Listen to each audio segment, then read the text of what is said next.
Jadi yang bantu masjid itu gak mesti yang kaya raya, karena itu adalah pintu hidayah ya.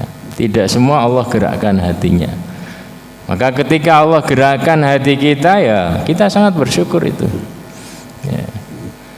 Faman dhanna bil mal ayyun fiqh wa khafal adwa ayyujahida. Dan ditutup dengan kata-kata seperti ini ya, barang siapa yang sedang kikir hartanya untuk menafkahkan hartanya, takut kepada musuh untuk berjihad kepada mereka, takut dengan kegelapan malam ya, fal yuksir min qawli la ilaha illallah wa subhanallah walhamdulillah wallahu akbar ya. Barang siapa yang takut itu semua, maka perbanyak ucapan zikir la ilaha illallah, subhanallah walhamdulillah wallahu akbar, atau subhanallah walhamdulillah wala ilaha illallah wallahu akbar, yang akrab dengan lisan kita ya. Itu perbanyak itu. Artinya apa? Berbagai macam profesi orang ya, berbagai macam bentuk rupa orang ya, karena Allah bentuk itu, berbagai macam tingkatan ekonomi seseorang.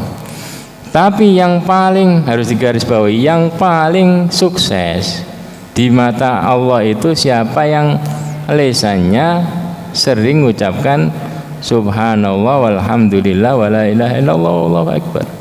Itu kuncinya di situ ya.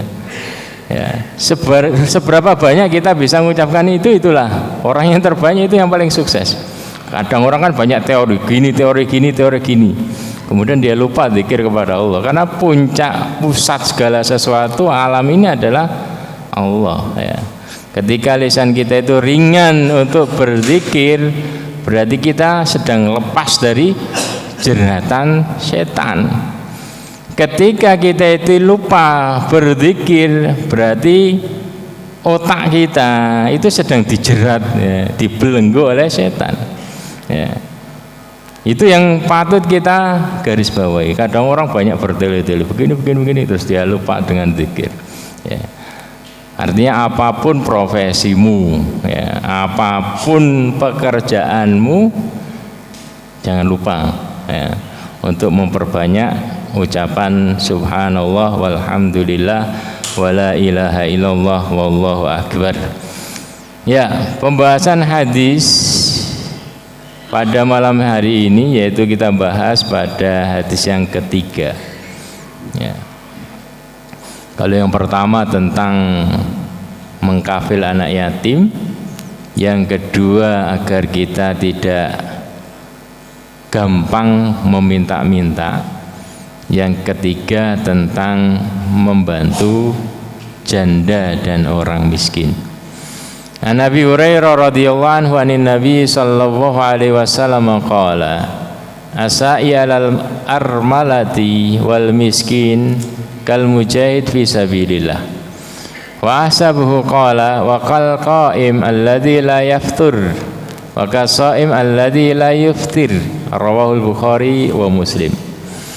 Dari Abi Hurairah radhiyallahu anhu dari Nabi sallallahu alaihi wasallam, beliau bersabda, asai alal armalati, orang yang berusaha untuk mencukupi kebutuhan janda, para janda, wal miskin, dan orang miskin.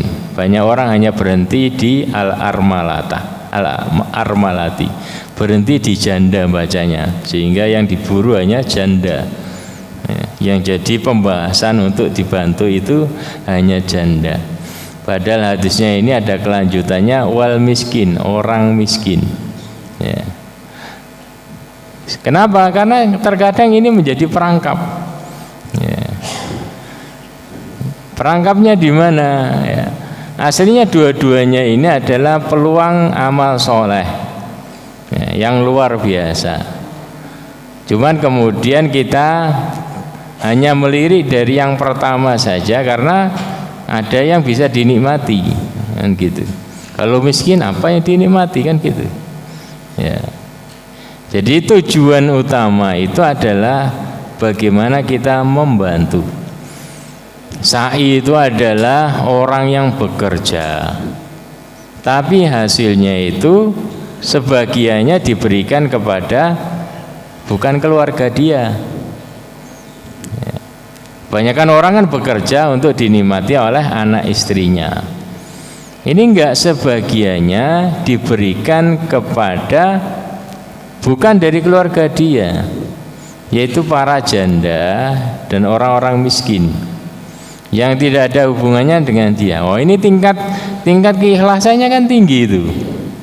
Ya, berbeda kalau kita bekerja untuk dinikmati oleh anak dan istri kita. Nah, memang itu tanggung jawab kita pertama. Cuman kan tingkatnya tadi berbeda. Kok berbeda antara ini dan ini? Bedanya adalah kalau kita memberikan kepada anak dan istri kita, itu ada harapan mereka balik membalas kepada istri memberikan pelayanan kepada kita. Anak, kita berharap nanti anak ganti merawat kita, kan gitu. Kita membesarkan agar nanti merawat kita, dan itu buah hati kita, bagian dari belahan jiwa kita, kan gitu. Tapi kalau ke orang luar miskin dan janda, ya, kenapa Islam ini mensyariatkan untuk menyantuni janda agar mereka tidak keluar minta-minta? Kalau keluar minta-minta atau bekerja, ya, itu banyak kerusakannya kan di situ. Wanita keluar kerja kemudian terjadi banyak fitnah. Makanya Islam menutup pintu fitnah ini dengan sedekah. Ya. Jadi harapannya pahala dari Allah Subhanahu wa taala. Murni di situ. Berbeda dengan kita berbuat baik kepada istri kita. Makanya keutamanya kan luar biasa, ya. Rasulullah katakan kal mujahid fi sabilillah. Itu pahalanya seperti orang yang berjihad di jalan Allah.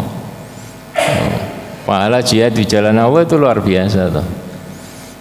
Sedekahnya dilipat gandakan menjadi 700 kali lipat. Belum lagi beberapa amal-amal di dalamnya. Pahalanya luar biasa. Tapi ini bisa didapatkan dengan hanya memberi santunan, ya, sa'i.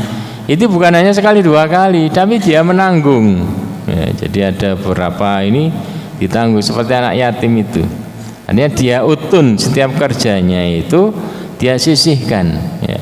Bukan setahun sekali zakat fitrah atau zakat mal, akan tetapi dia sisihkan, dia tanggung biar tidak keluar minta-minta.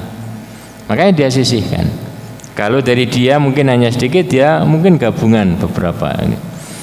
Dan kalau konsep Islam ini, konsep zakat, konsep sedekah ini betul-betul berjalan, makmur umat Islam. Ya, umat Islam itu makmur. Ya. Jadi zakat saja kalau berjalan betul-betul itu sudah bisa makmur. Untuk membangun fasilitas-fasilitas umum itu akan sudah bisa itu. Ya. Sekarang susah karena banyak yang tidak mengeluarkan zakat atau sedekahnya. Jadi mungkin pandangan kita, bagi penggemar jihad, nggak ada amalan selain yang lebih utama daripada jihad, ya. Karena ini luar biasa susahnya. Tapi yang pemilik wahyu ini mengatakan, ya, ada cara lain, ya. Kalau kamu pengecut nggak berani menghadapi musuh, ya, ada peluang yang lain, yaitu dengan tadi mencari para janda dan orang miskin untuk disantuni. Ya. Jadi kalau janda kemudian nanti kan nyambung ke anak yatimnya, ya, nyambung ke anak yatimnya. Oh, bagaimana dengan menikahi?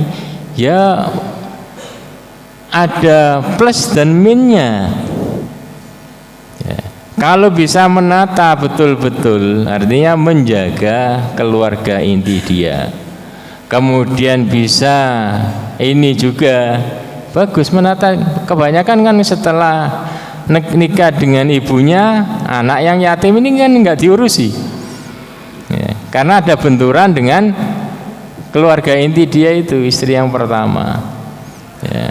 Tapi kalau dia dari jauh, ya, dari jauh, istri tetap ini, anak-anaknya juga tetap terjaga, dia bisa tetap nyantuni tadi, dan anak-anak dan istri nggak cemburu kan gitu, ya. Sekali lagi, masing-masing orang punya peluang tersendiri. Tiap dari kita tahu kondisi keluarga kita, kondisi istri kita, ya. Kalau bisa bagus, seperti Rasulullah kan, ya. Yang beliau nikahi itu kan nolong semua itu, para janda punya anak, para korban fisabilillah semua toh, suaminya meninggal fisabilillah, kemudian beliau nikahi, ya, dan beliau rawat anaknya. Kalau bisa seperti itu bagus. Kalau belum bisa jangan dipaksakan, jangan sampai mengambil yang pelengkap, menghilangkan yang inti, kan gitu, ya. Jadi masing-masing dari kita itu lebih tahu. Kalau dia bisa, ya, bisa memanage keluarga dia sehingga bisa mengambil beberapa janda untuk dikafil beserta anak-anak yatimnya, itu bagus. Cuman tadi ini adalah pandangannya, ini amanah, mampu atau tidak. Kalau mampu top. Artinya ketika kita mampu, jangan memaksakan kawan kita untuk meniru jalan seperti kita, ya.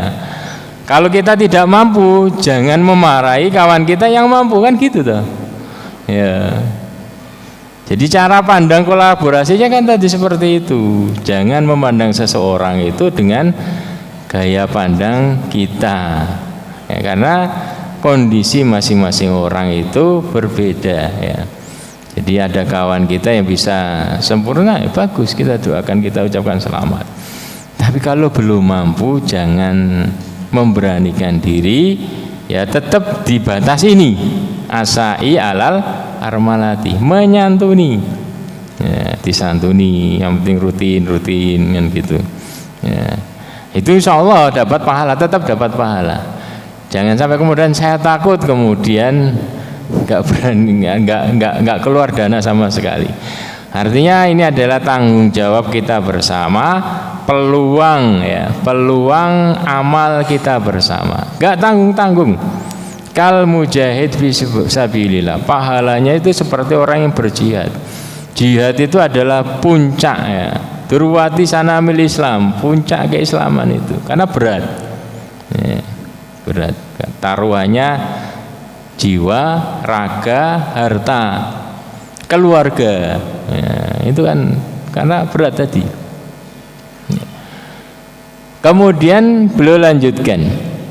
Wasabu qala, ya, perawi mengatakan, ya, saya kira beliau juga bersabda, wakal qaim, pahalanya juga seperti qaim alladzi la yaftur, seperti pahala orang yang qiyamul lail enggak henti-henti dari habis isya sampai subuh.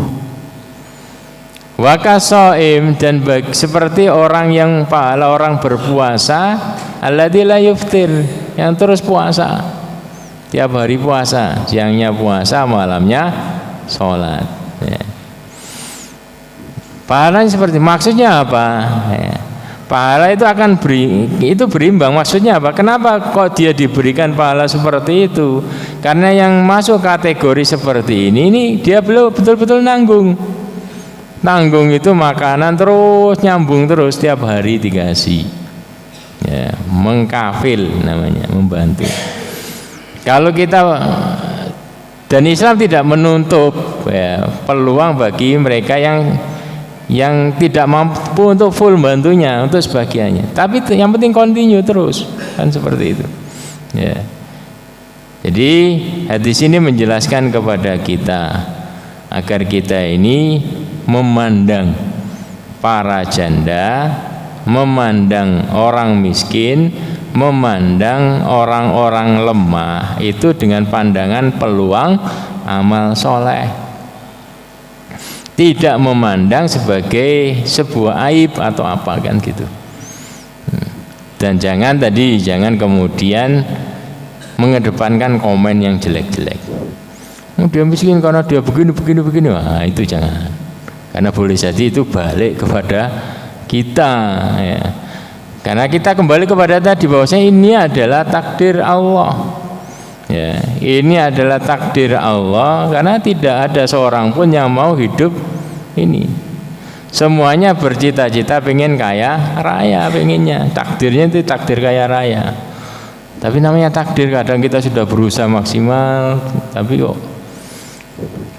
gagal, ketipu orang, kadang kemudian sepi pekerjaan, sedangkan kebutuhan terus mahal ya.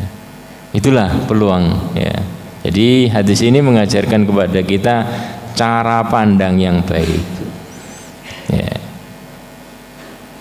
Cuman yang harus diperhatikan, hadis ini berbicara tentang pahala, jaza, bukan berbicara tentang ijza ya. Jadi ada jaza itu adalah pahala, yang satunya ijza itu adalah cukup dan meninggalkan. Maksudnya begini ya, jangan sampai kemudian kita berpandangan ya sudah saya ini aja, saya cukup sedekah, kemudian sudah nggak usah qiyamul lail, nggak usah capek-capek qiyamul lail, nggak usah capek-capek puasa ya. Jangan seperti itu. Apalagi kemudian kita tinggalkan yang wajib ya. Ini pahala itu terkait dengan yang sunnah-sunnah. Jadi Allah Subhanahu wa ta'ala itu menetapkan kepada kita batas-batas yang wajib. Sholat yang wajib itu ini, puasa wajib itu ini ya. Hanya sedikit-sedikit itu karena masih banyak sisa waktunya. Zakat yang wajib itu ini, sisanya kan banyak, hanya 2,5%, sisanya kan banyak. Sholat 5 waktu juga kan hanya sedikit waktu yang kita keluarkan untuk mengerjakan, sisanya banyak ya. Dan Allah Subhanahu wa ta'ala kemudian bukakan pintu bagi kita untuk tadi kita memanfaatkan waktu itu untuk memburu pahala sunnahnya ini. Ada yang Allah bukakan pintu dia ringan untuk baca Quran, ada yang ringan untuk qiyamul lail, ada yang ringan untuk ini puasa dan yang lainnya ya. Jadi kita beramal sesuai dengan peluang yang Allah bukakan kepada kita. Yang rugi itu adalah orang yang Allah bukakan pintu kepada dia, pintu harta, kelapangan rezeki, tapi dia tidak manfaatkan untuk ini. Nah, itu orang yang paling merugi. Ya.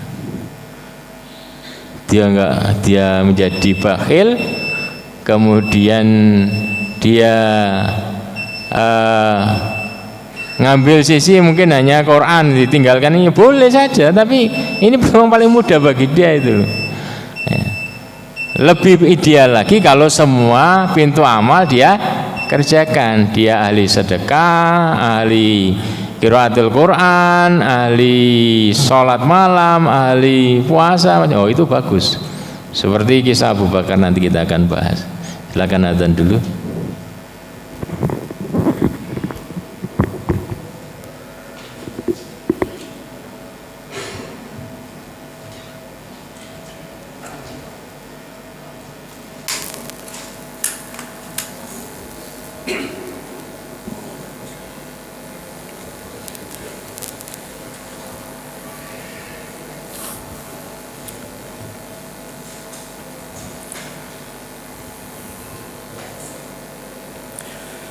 Allahu Akbar, Allahu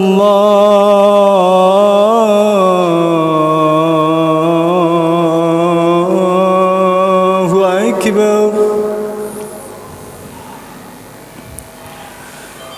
Allahu Akbar,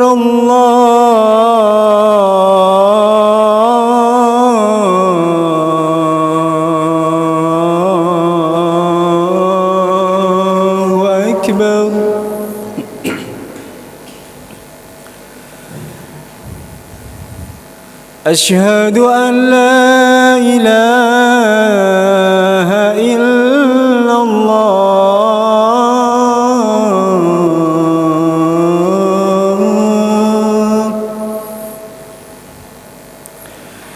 أشهد أن لا إله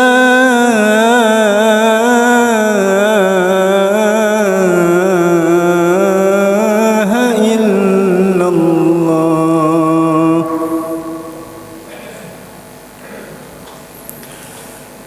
أشهد أن محمد رسول الله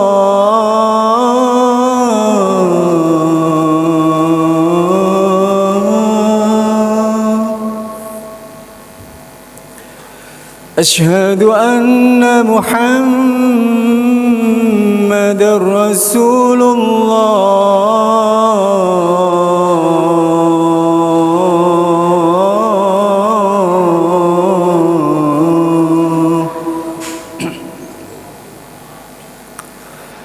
حي على الصلاة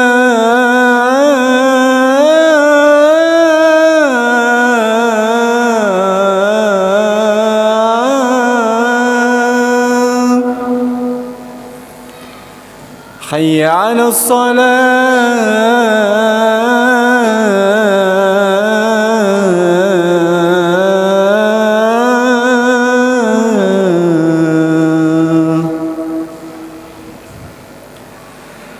حي على الفلاح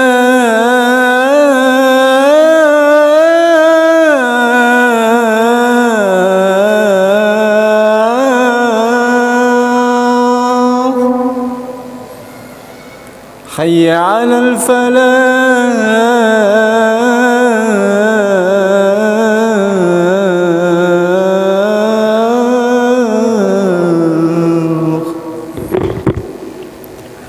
الله أكبر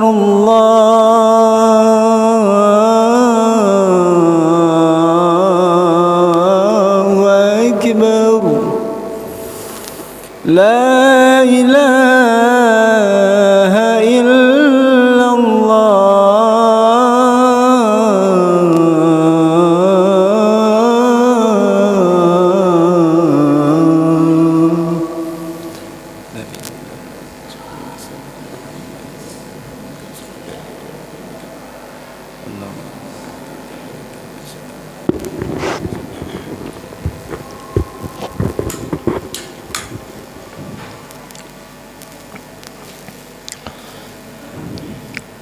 Ya, kita lanjutkan sebentar.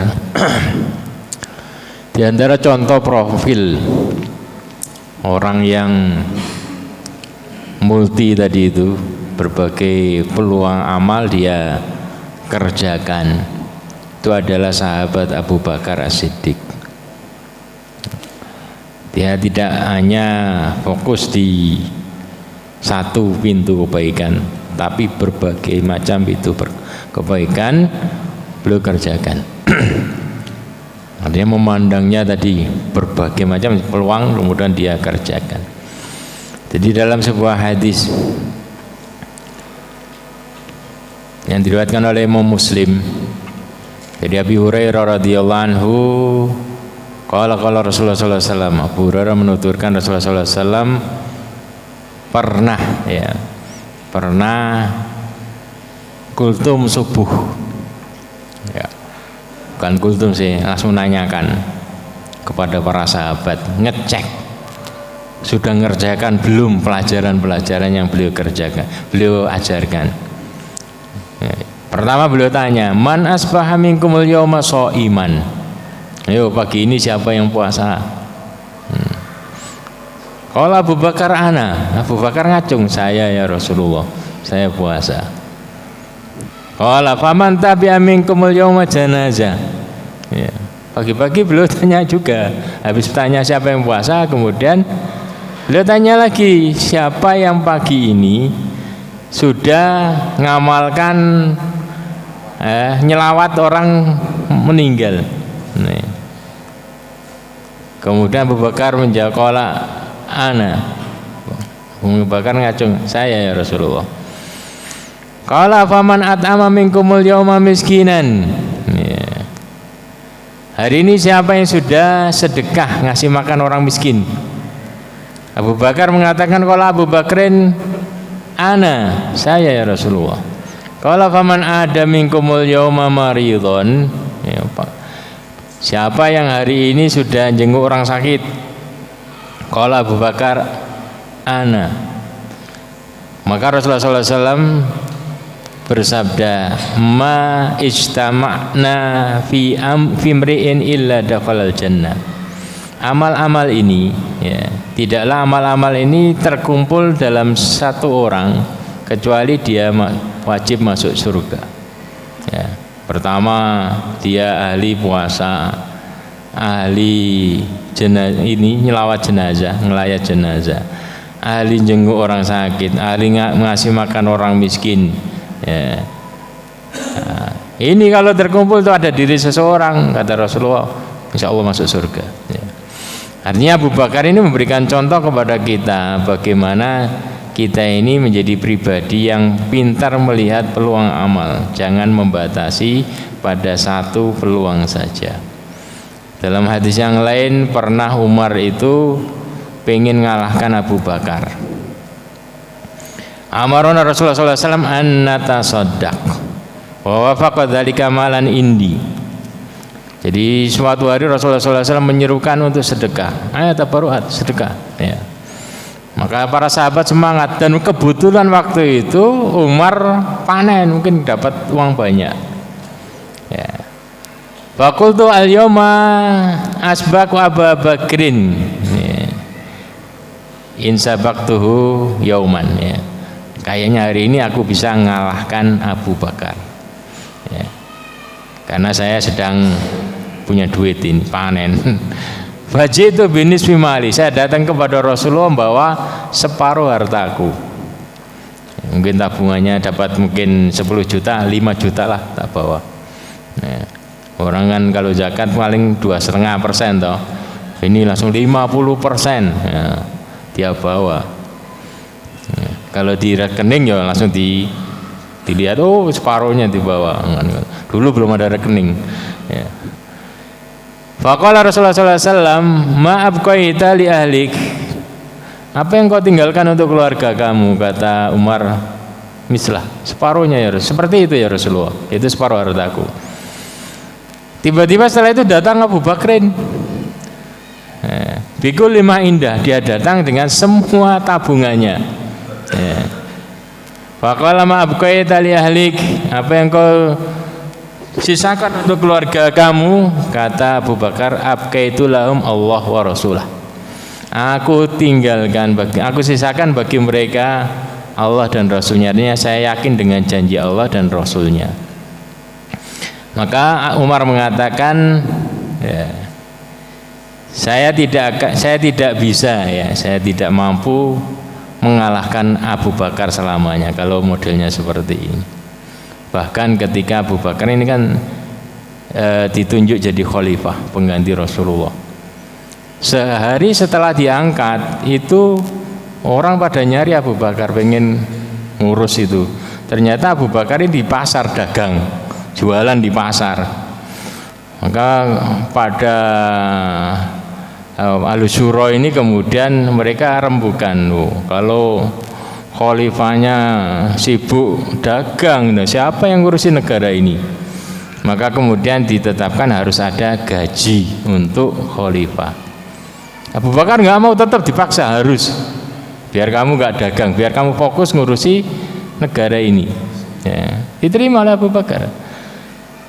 Tapi ya, menjelang wafat dia perintahkan untuk notal. Saya mendapatkan amplop itu sejak awal, dia kan 2 tahun 3 bulan 10 hari. Ya, kalau bulanan itu gaji bulanan amplop berarti tinggal di total berapa kali nerima amplop. Kalau 1 juta, sekarang 1 juta berapa kali bulan itu? Disuruh notal, kamu total ini kembalikan.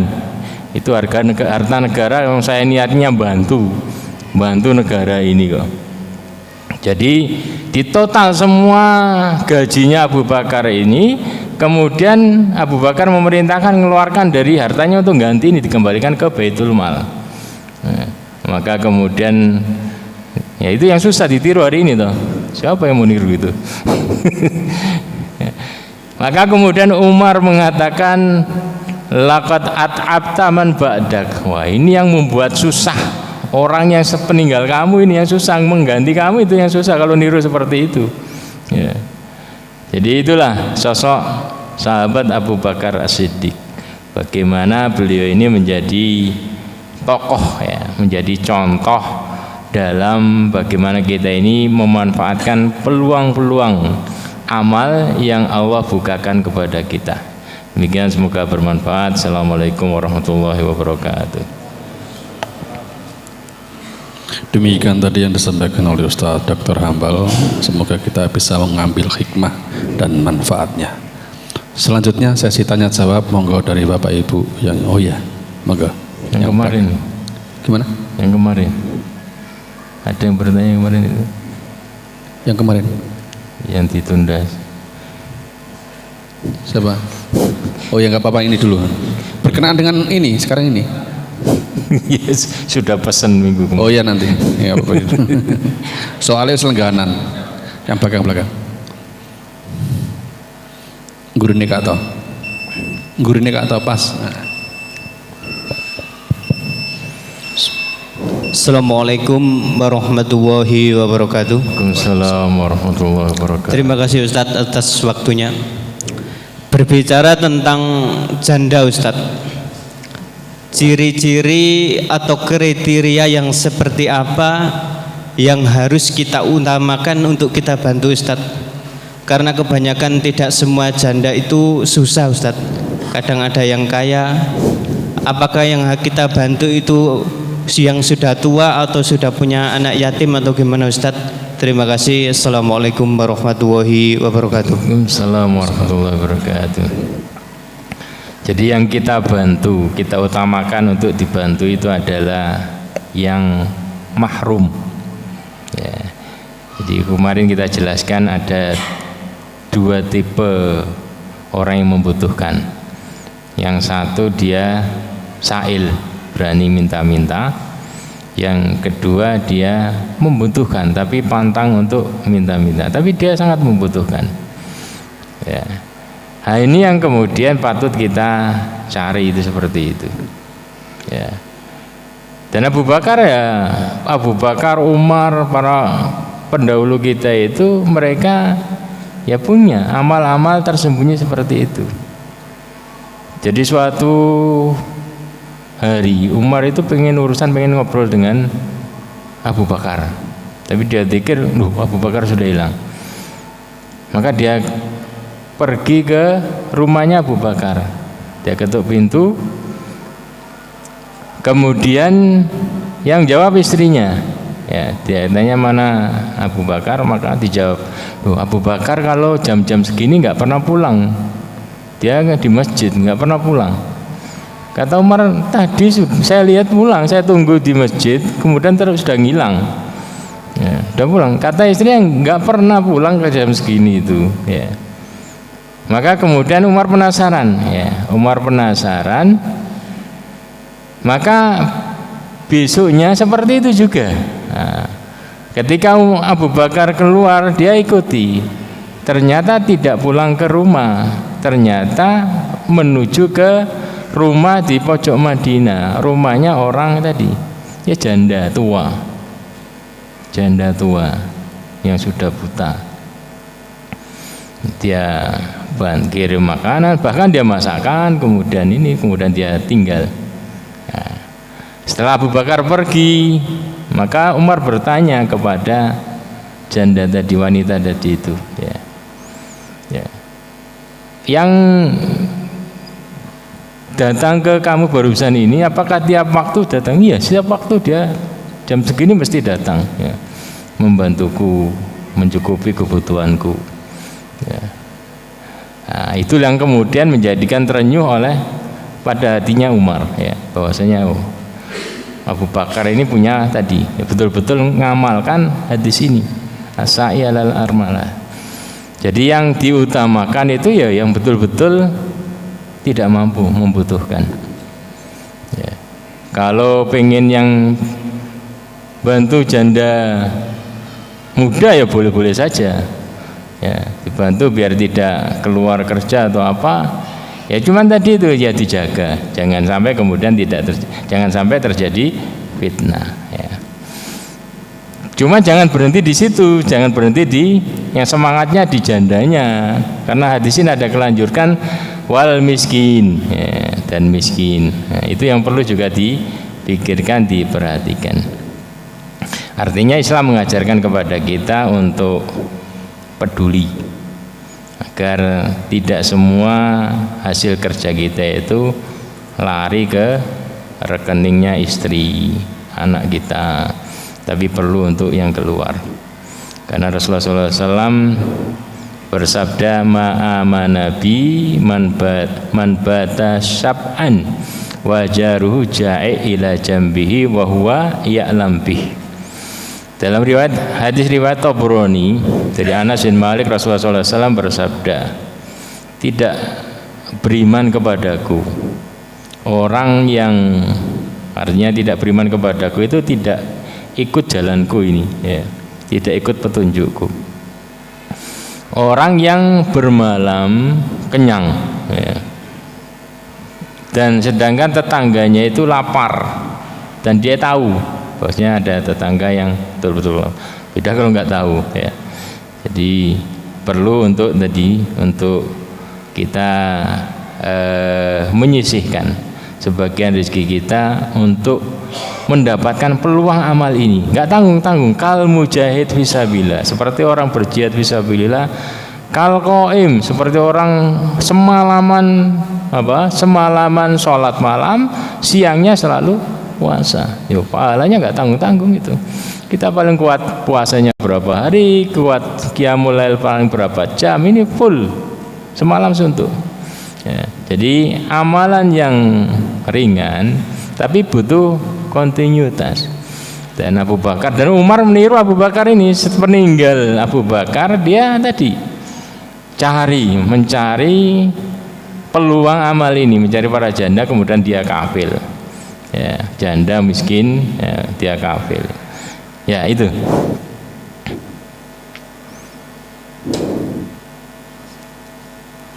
Mas Khair, monggo.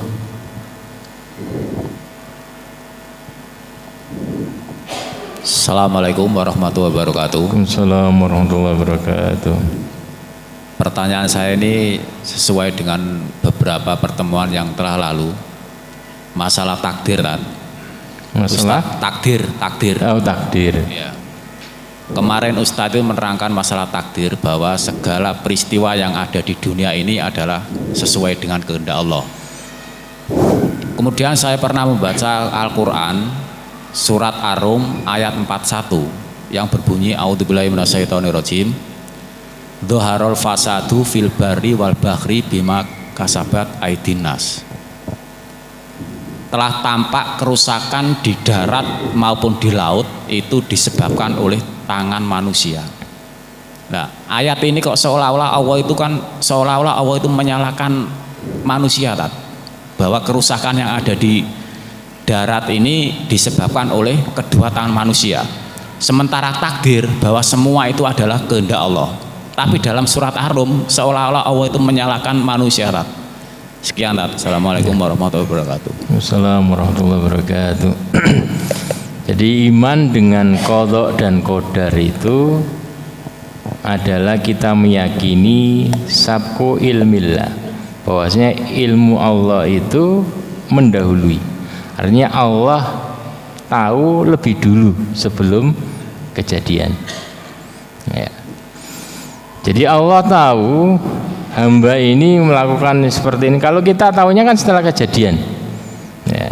Tapi takdir itu bahwasanya Allah itu tahu hamba ini ngerjakan begini-begini, kemudian aja ini sudah diperingatkan jangan kerjakan ini. Kalau kamu kerjakan kamu nanti akan seperti ini. Tapi dia nekat melanggar, ya, hasilnya maka rusak. Nah, dan itu bagian dari takdir. Artinya Allah membiarkan dia sehingga terjadi seperti itu. Tapi Allah sudah memperingatkan dan Allah tuliskan. Jadi iman dengan takdir qada qadar itu adalah kita meyakini bahwasanya Allah itu pertama tahu sebelum kejadian. Jadi ini ditulisnya takdir itu 50 ya, tahun 50.000 tahun sebelum diciptakannya langit dan bumi kan ya. Jadi Allah sudah tahu itu, kemudian Allah tuliskan dalam takdir itu, maka kemudian setelah itu ada penciptaan setelahnya. Jadi tidak bertentangan ya, tidak bertentangan. Ada yang seperti itu, ada yang kemudian karena Allah sayang kepada hamba ini kemudian Allah halangi, dia mengerjakan gini nggak jadi, dia dapat hidayah nggak jadi ngerjakan. Ada yang seperti itu, ada yang Allah biarkan seperti itu. Ada yang kita menginginkan sesuatu, berusaha maksimal tapi nggak jadi ya, nggak berhasil ya. Kalau orang yang nggak punya iman kan bahwasanya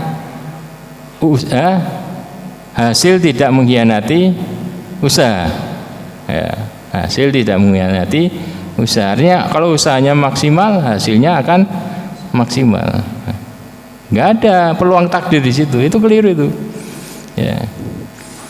Bisa jadi seperti itu, bisa jadi ketika Allah berkehendak nggak jadi itu kan, dan sering itu kita mengalami seperti itu. Kita berusaha maksimal, kita belajar mau ujian itu mungkin semalaman nggak tidur ya, satu buku ini kita pelajari di sini, ternyata yang keluar di bagian akhir nilai kita kira itu pelajaran sekolah.